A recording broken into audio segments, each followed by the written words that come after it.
ये भी कोई पूछने वाली बात है कि बताने वाली बात है? सबको पता है क्या है। गंगा जल है और क्या।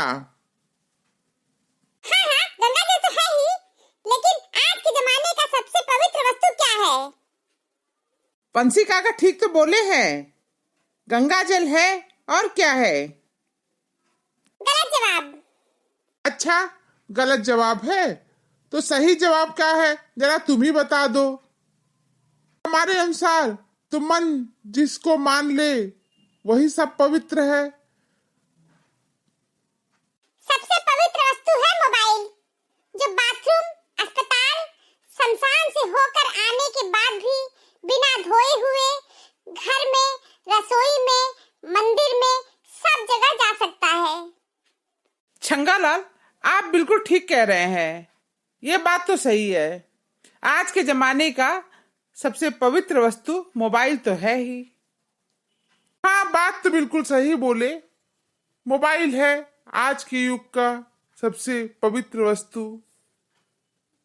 चैन से जीने के लिए 4 रोटी 2 कपड़े काफी है, पर बेचैनी से जीने के लिए 4 मोटर 2 बंगले और 3 प्लाट कम है। आदमी सुनता मन भर है, सुनाने के बाद प्रवचन देता है टन भर और खुद ग्रहण नहीं करता कण भर। अब लोग ना बेचैन रहने में ही खुश हैं। और 4 जोड़ी कपड़े से मन किसका भरेगा। अब लोगों के पास ना सुनने का समय ही नहीं है, सिर्फ सुनाने का समय है। पंछी भैया, हम मुन्ना बोल रहे हैं। हाँ मुन्ना, बोलो। भैया प्रणाम, खुश रहो। क्या कर रहे हो आजकल?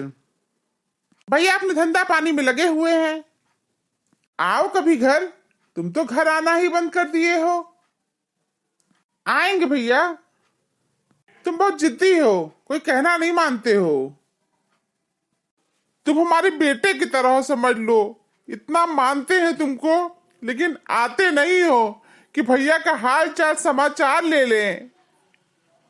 अरे नहीं भैया, ऐसी बात नहीं है, समय नहीं मिलता है। जानते हो, जब तुम माँ की थैली में थे तब मैं 5वीं में था, लेकिन भैया जब मैं 1ली में था तब भी तो आप 5वीं में थे। हाँ, तो तुम्हारे कारण स्कूल में रुके थे ना, 5 साल तक रुके थे। मेरा भाई आ जाए तभी हम निकलेंगे। लेकिन भैया अम्मा बता रही थी कि तुम पढ़ाई में मन नहीं लगाते थे। अम्मा आपको गोबर गणेश कहती थी।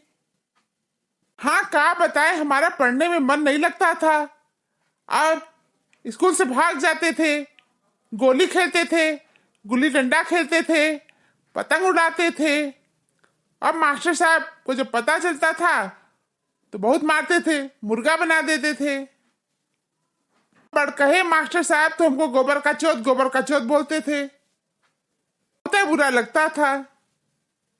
पढ़ाई के समय भैया आप खेलेंगे तो मास्टर साहब को तो बुरा लगेगा ही, वो तो डांटेंगे ही, समझाएंगे भी। गलत क्या है? हाँ हाँ, गलत कुछ भी नहीं है। बचपने में गलत लगता था, लेकिन अब बिल्कुल भी गलत नहीं लगता है। मास्टर साहब अपने जगह 100% सही थे, हम गलत थे। बचपने में इतना अकल कहाँ रहता है, वो तो बाद में समझ में आता है। वही कहावत है, अब पछताए होत क्या जब चिड़िया चुग गई खेत। एक बात समझ में आई, माता पिता और टीचर कभी गलत नहीं हो सकते, और ये तीनों अपने बच्चों का बुरा कभी नहीं चाहते हैं, कभी नहीं चाहते हैं। और हमें मुन्ना बहुत खुशी है कि तुम टीचर बन गए हो और इसके साथ साथ तुम अपना काम धंधा भी देखते हो। हमें बहुत खुशी है। तो तुम्हें आके कभी कभी हमको पढ़ा दिया करो। हाँ ठीक है भैया, हम आपको पढ़ा देंगे, आकर के समय निकाल के आएंगे। फोन रखते हैं भैया, नाम, खुश रहो, जल्दी आना हमको पढ़ाने। हाँ आऊंगा भैया। अच्छा बंसी काका, आप पढ़ाई के समय गोली खेलते थे, गुल्ली डंडा खेलते थे और पतंग उड़ाते थे। हाँ, वही का पछतावा तो है। बहुत पछताते हैं अब। पढ़ाई लिखाई नहीं किए, खेल कूद में मन लगाए, गोबर गणेश बन के बैठे हैं। अकल नहीं था, क्या करे, गलती हुआ है। अरे जाने दीजिए बंसी काका, छोड़िए, जो बीत गई सो बात गई। बचपन में इतनी बुद्धि कहाँ होती है। बच्चे ना समझ होते हैं, ज्ञानी होते हैं। जैसे जैसे बड़े होते हैं उनकी समझ बढ़ती है। कहा भी गया है, बालक बानर एक समाना। बंसी काका, आप नहीं पढ़े तो क्या हुआ, आप अपने बच्चों को तो बहुत पढ़ाए हैं। हाँ, हम जो गलती किए ना, अपने बच्चों को वो गलती नहीं करने दिए। उनके पढ़ाई पर हम विशेष ध्यान दिए। मेरे दोनों बेटे भी ना स्कूल नहीं जाना चाहते थे, लेकिन बहुत समझाए उनको हम, और प्रतिदिन स्कूल भेजते थे। कभी कभी तो मेरे बच्चे बहाने बना के घर चले आते थे। टीचर से कह देते थे पेट में दर्द है, सिर में दर्द है, और घर आ जाते थे। मैं उल्टे पांव अपने बच्चों को लेकर के स्कूल पहुंच जाता था, और मैं टीचर से कहा, मेरे बच्चे झूठ बोलते हैं, इनकी बातों पर विश्वास मत करिएगा और इनको घर कभी मत भेजिएगा। पूरा टाइम मेरे बच्चे स्कूल में रहते थे, क्योंकि मुझे समझ में आ गई थी कि जो गलती मैं किया हूं, मैं अपने बच्चों को कभी नहीं करने दूंगा।